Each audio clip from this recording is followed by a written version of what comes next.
नमस्कार, मैं मितानंद आप सभी का टॉपर्स एंड रैंकर्स पर स्वागत करता हूं।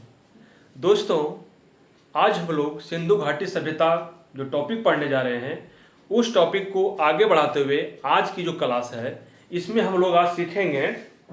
क्योंकि सिंधु घाटी सभ्यता अभी टॉपिक चल रहा है और जब तक ये टॉपिक पूरी तरह से समाप्त नहीं हो जाती है तब तक हम लोग इसको पढ़ते रहेंगे, क्योंकि हर टॉपिक से हर क्वेश्चन इंपॉर्टेंस है। चलिए स्टार्ट करते हैं आज की क्लास। इसमें कह रहा है, क्वेश्चन जो पूछा जाता है कि नर्तकी मतलब नृत्य करती हुई लड़की, नर्तकी अर्थात नृत्य करती हुई लड़की की कांस्य की मूर्ति कहाँ मिली है? सिंधु घाटी सभ्यता में नृत्य करते हुए जो लड़की है वो कांसे की मूर्ति कहाँ मिली है, ये भी क्वेश्चन पूछा जाता है। तो ये मिली है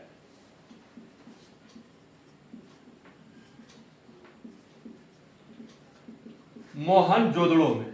ठीक है, कहाँ मिली है? मोहनजोदड़ो में। तो फिर से समझते हैं कि नर्तकी अर्थात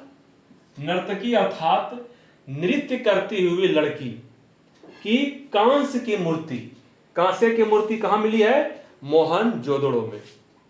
नेक्स्ट है, हड़प्पा की मुहरों पर सर्वाधिक अंकन किसका मिलता है? यानी कि उस समय हड़प्पा सिंधु घाटी सभ्यता के समय जो व्यापार के लिए मोहर का प्रयोग होता था, ठीक है, तो मोहर का प्रयोग जो होता था उस मोहर पे सबसे ज्यादा किसका अंकन रहता था, किस चीज का उस मोहर पे अंकित रहता था, किस चीज का चित्र बना हुआ रहता था मोहर पर? तो इसमें जो है एक श्रृंगी पशु। सिंधु घाटी सभ्यता के समय हड़प्पा की मोहरों पर सर्वाधिक अंकन किसका मिलता है? एक श्रृंगी पशु मतलब एक सिंग वाले पशु। एक श्रृंगी पशु मतलब एक सिंग वाले पशु। ठीक है, तो हड़प्पा की मोहरों पर एक श्रृंगी पशु का सर्वाधिक अंकन मिलता है, सर्वाधिक देखने को मिलता है हड़प्पा के समय। ठीक है, तो दो क्वेश्चन हमारा यहां से अगर आएगा तो बना लेंगे। एक क्वेश्चन रहेगा कि नर्तकी अर्थात नृत्य करती हुई लड़की की कांसे की मूर्ति कहां से उपलब्ध हुआ है हमें? मोहनजोदड़ो से। और दूसरा, हड़प्पा के मोहरों पर सर्वाधिक अंकन किसका मिलता है? अर्थात हड़प्पा के मोहरों पर सर्वाधिक जो मोहर पर जो सर्वाधिक देखा जाता है, किस चीज को अंकन किया हुआ मिलता है, किस चीज का चित्र उस पर ज्यादातर देखा गया मोहर पे? तो वो एक श्रृंगी पशु अर्थात एक सिंग वाले पशु। चलिए नेक्स्ट है, मनके बनाने की कारखाना। मनके जो होते हैं वो श्रृंगार के सामान बनते हैं। मनके मतलब श्रृंगार के सामान जो भी है वहां पे तैयार होते थे, तो वही कहते हैं मनके बनाने की कारखाना सिंधु घाटी सभ्यता में किस जगह पर मनके बनाने की कारखाना थी? तो ये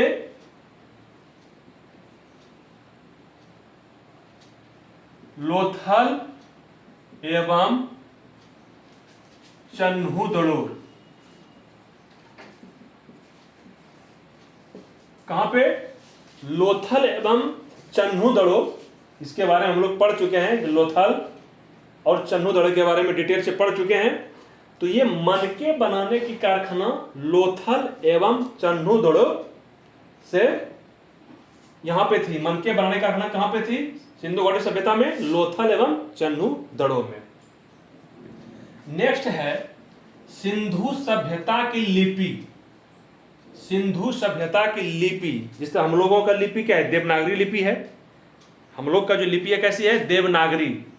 और उस समय सिंधु घाटी सभ्यता, सैंधवकालीन सभ्यता के समय जो लिपि थी वो किस प्रकार की लिपि थी? तो उस समय जो लिपि थी, चूंकि उस समय जो है लिखने की कोई कला प्रचलन में नहीं थी, ठीक ना, तो जो भी था वो चित्र में जो है बनाया गया था, चित्र को अनुसार। तो ये जो सिंधु सभ्यता की लिपि थी ये भाव चित्रात्मक, भाव चित्रात्मक, ठीक है, इसकी लिपि कैसी थी? भाव चित्रात्मक थी। सिंधु सभ्यता की लिपि कैसी थी? भाव चित्रात्मक, ठीक है, भाव चित्रात्मक। तो ये लिपि जो है, जो लिखी जाती थी सैंधव सभ्यता के समय, ये लिपि ये लिपि दाएं से बाएं की ओर लिखा जाता था। ये जो भाव चित्रात्मक लिपि था सिंधु सभ्यता के समय, तो दाएं से बाएं की ओर लिखा जाता था। जब एक लाइन पूरा भर जाता था, तो जब उसको दूसरा लाइन फिर लिखना होता था, तो एक यहां से चले दाएं से फिर बाएं, और फिर यहां से बाएं से लेके फिर दाएं तक जाएंगे, फिर और अगर आगे लिखना होता था तो फिर दाएं से बाएं आते। यानी कि कहने का मतलब यह हुआ कि ये दाएं से लिखना स्टार्ट करते थे। सिंधु सभ्यता के समय जो लिपि थी वो दाएं से ही लिखना आरंभ होता था, और दाएं से लेकर बाएं तक। उसके बाद भी अगर फिर से दूसरी लाइन लिखनी होती थी, तो फिर दाएं से जो बाएं आए हैं, तो फिर दूसरी लाइन बाएं से दाएं जाएंगे, फिर तीसरी लाइन दाएं से बाएं आएंगे, फिर चौथी लाइन बाएं से। इस प्रकार का जरूरत के अनुसार जितना भी उसको लाइन में लिखना होता था, यही रूल फॉलो करते थे। समझ गए? सिंधु सभ्यता की लिपि कैसी थी? भाव चित्रात्मक। ये VVI है। नेक्स्ट है लेखन कला प्रणाली विकसित करने वाली प्रथम सभ्यता।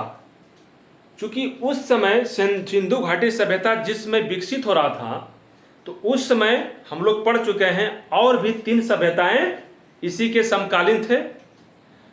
एक तो हमारे मेसोपोटामिया की सभ्यता, मिस्र की सभ्यता और चीनी सभ्यता। 3 सभ्यता और थी। तो उसी सबसे प्राचीन जो सभ्यता थी मेसोपोटामिया की सभ्यता, उसमें जो एक और मेसोपोटामिया के अंतर्गत जो सभ्यता थी सुमेरिया,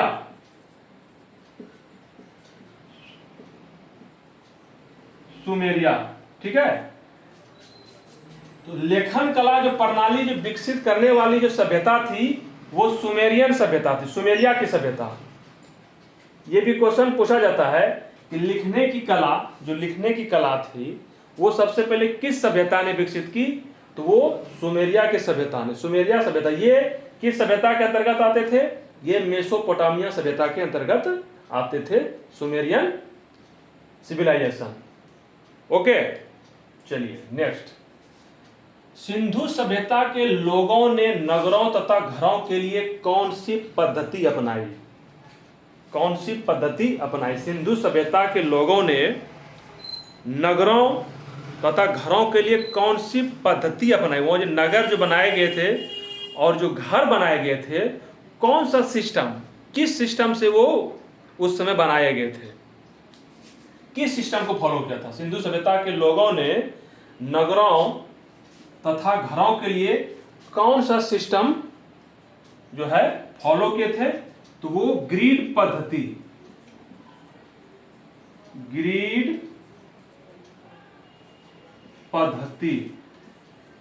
ठीक है, ग्रिड सिस्टम,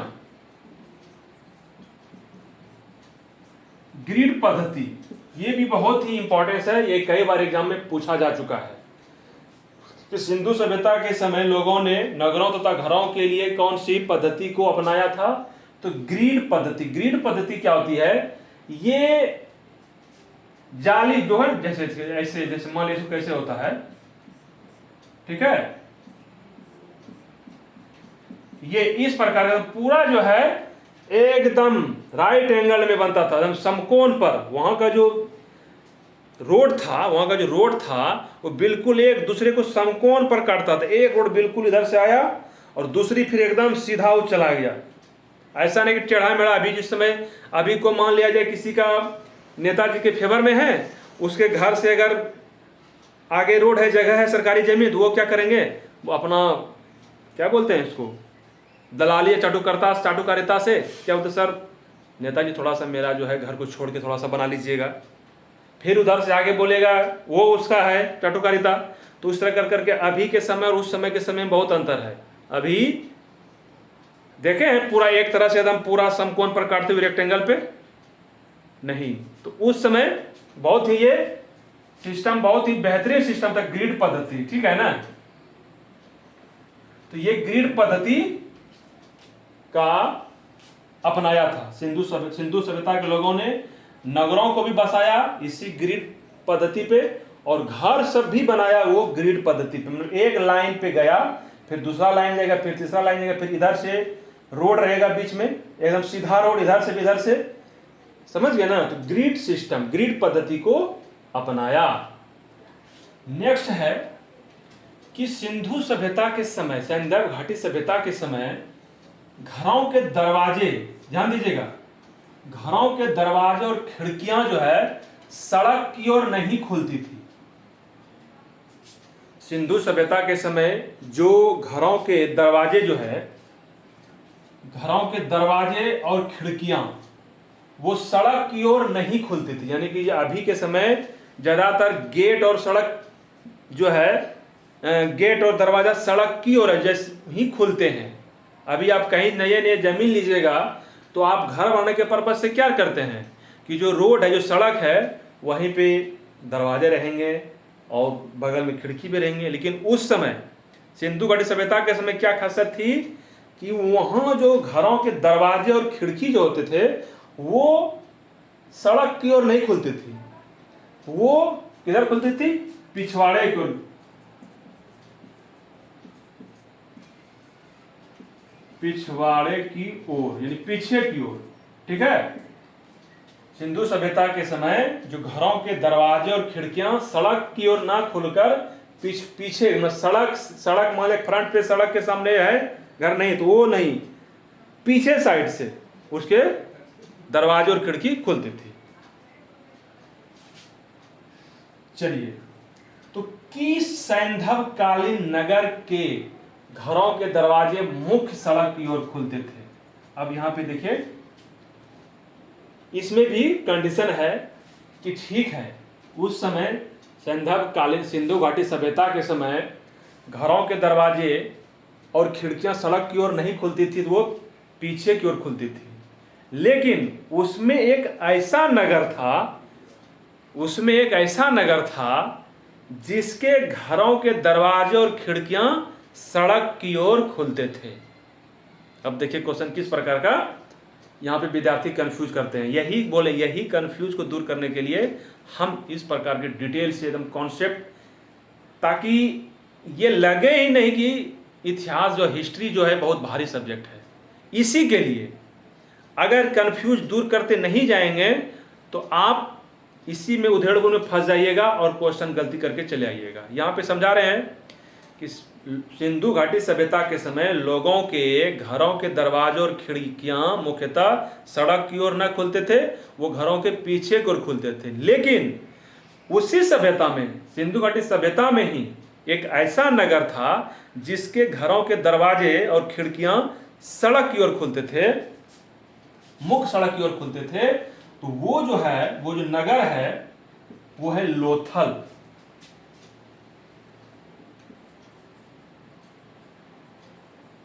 क्या है? लोथल।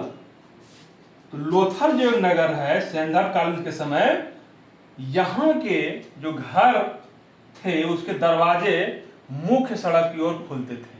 सिर्फ लोथल एक ऐसा नगर था जिसके घरों के दरवाजे और खिड़कियां मुख्य सड़क की ओर खुलते थे।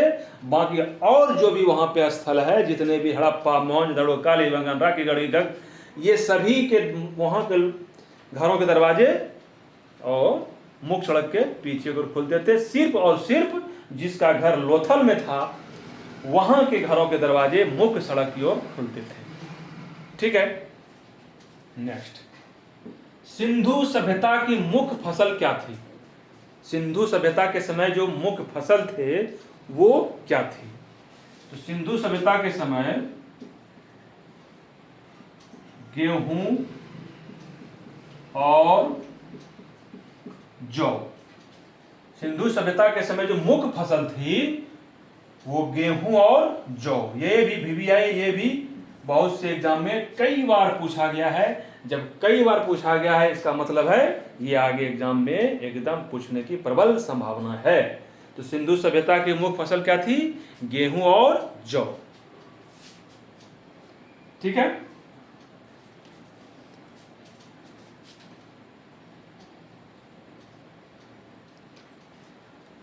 नेक्स्ट है कि सैंधववासी यहाँ पे मतलब सिंधु घाटी सभ्यता में जो लोग रहते थे, जैसे हम लोग भारतवासी, तो सैंधववासी मिठास के लिए क्या प्रयोग करते थे? सैंधववासी मिठास जो उसको खाने का अगर मन होता था तो वो क्या प्रयोग करता था? अभी के समय मीठा खाने का मन हो गया तो जाके काला जामुन चाप दिए, यही करते हैं ना।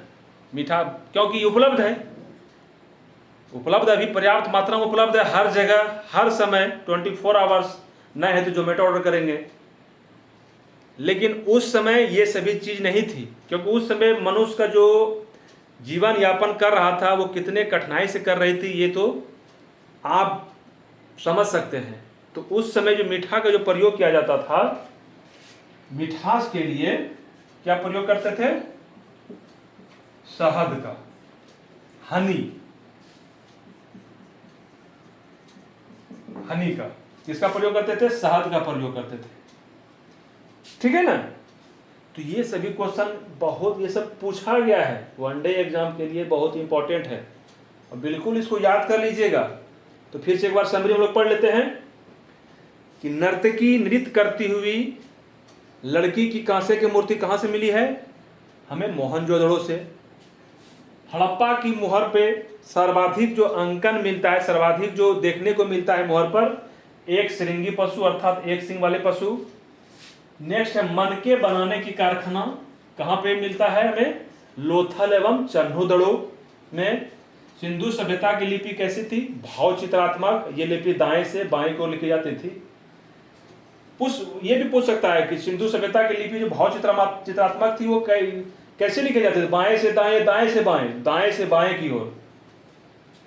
लेखन कला प्रणाली विकसित करने वाली प्रथम सभ्यता, यानी लिखने की कला सबसे पहले किस सभ्यता में विकसित हुई? तो सुमेरियन सभ्यता, सुमेरिया की सभ्यता। और ये सभ्यता कहाँ पे? मेसोपोटामिया की सभ्यता में ये सुमेरियन सभ्यता विकसित हुई थी, जो कि मेसोपोटामिया सभ्यता इस ये मतलब विश्व की सबसे प्राचीन सभ्यता, सबसे पुरानी सभ्यता मेसोपोटामिया की ही सभ्यता थी। उसमें उस सभ्यता में ये सुमेरियन सभ्यता जो थी, यहीं से सुमेरियन सभ्यता के द्वारा ही सर्वप्रथम लेखन कला के प्रचलन हुआ था। सिंधु सभ्यता के लोगों ने नगरों तथा घरों के लिए कौन सा सिस्टम अपनाया था? ग्रिड सिस्टम अपनाया था, ग्रिड पद्धति को अपनाया था। घरों के दरवाजे और खिड़कियां सड़क की ओर न खुलकर किधर खुलते थे? पीछे की ओर, पिछवाड़े की ओर। लेकिन उसी में एक ऐसा नगर था जिसका दरवाजा मुख्य सड़क की ओर खुलते थे, वो लोथल। बस सिर्फ और सिर्फ लोथल, ये याद रखिएगा। इसमें और दे सकता है, लोथल दे देगा, हड़प्पा दे देगा, मोहनजोदड़ो को फेमस नाम है मोहनजोदड़ो, हड़प्पा, लेकिन उसको नहीं देना फेमस, कितनों फेमस हो उसमें नहीं, लेकिन लोथल यहाँ पे देना है, लोथल। नेक्स्ट है सिंधु सभ्यता की मुख्य फसल क्या थी? गेहूं और जौ, व्हीट एंड बार्ली। ठीक है। सैंधववासी मिठास के लिए क्या प्रयोग करते थे? शहद का प्रयोग करते थे। समझ में आ गया होगा? बिल्कुल एकदम अच्छी तरह से कॉन्सेप्ट आ गया होगा। ठीक है ना। इस तरह से पढ़ते रहिएगा, सिर्फ लेक्चरर सुन लीजिएगा, जितना समय का दे रहे हैं उसके सुनने भर से ही हिस्ट्री आपका धीरे धीरे, slow and steady wins the race, धीरे धीरे आपका हिस्ट्री जो बता रहे हैं, जो टॉपिक बता रहे हैं, उस पर इतना बेहतरीन पकड़ हो जाएगा कि आपको लगेगा अरे तुरीन, तो हम तो हिस्ट्री से भागते थे, इतिहास से भागते थे, लेकिन इतिहास तो मज़ेदार सब्जेक्ट है। आप कहिएगा कि अरे सर क्या बताएं, अभी कहाँ आया, अभी वो राजा जब पढ़ेंगे, मुगल शासक पढ़ेंगे, उसमें जब ईस्वी दिया रहेगा ना, तो हम भी बता रहे हैं आप लोगों को जिस प्रकार का लग रहा है, तो हमको भी मन में चल रहा है कि अरे भाई जब बताएंगे, उसको जब बताएंगे तो उसमें तो और ही मज़ा आएगा, याद एकदम आराम से आ जाएगा। समय आने दीजिए ना, समय आने दीजिए, समय का इंतज़ार कीजिए। फिलहाल हम शुरू से लुसेंट को कवर करते जा रहे हैं, क्योंकि लुसेंट तो पढ़ना ही अनिवार्य, एंटीबायोटिक है, इसको तो खाना हर समय, हर एग्जाम में इसका क्वेश्चन पूछा जाता है। तो इसको पहले पढ़ लीजिए, उसी के कड़ी में जो जो टॉपिक आते चले जाएंगे वो सभी को एकदम इसी तरह एंजॉय से पढ़ेंगे। ठीक है, चलिए आज बस इतना ही। बस आप लोग पढ़ते रहिए और मस्त रहिए। धन्यवाद।